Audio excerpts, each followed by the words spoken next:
નિમિત્તે આપણે સૌ એકત્રિત થયા છે અને વિશેષ વ્યક્તિમાં આ હવેલીથી આપણે જોઈ રહ્યા છે અને આ હવેલીની શરૂઆત વૈષ્ણવ સંઘની શરૂઆત તેના ઘરેથી થઈ શકાય. અને જ્યારે ઓસ્ટ્રેલિયાની ભૂમિ પર અમે આવ્યા અને સૌથી પહેલા જેના ઘરે મુકામ થયો એવા એ વ્યક્તિત્વના મારા પહેરાની નિમિત્તે આપણે એકત્રિત થયા છે. એમના ઘરેથી શરૂઆત થઈ.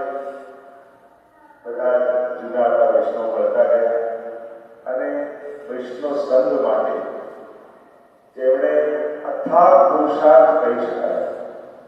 ભલે એ બહુ ચાલી ન શકતા, બહાર ન જઈ શકતા, પણ ફોન કરીને પણ દર મહિને સત્સંગમાં આવો, જોડાવો એમ કરી નાના બાળકથી નહીં વડીલો સુધી જેમને આગ્રહ કરતા એવા અમારા લલિતાબેન બહાર બધી વ્યવસ્થા ભલે કરે પણ ભીતરથી એમનો જીવ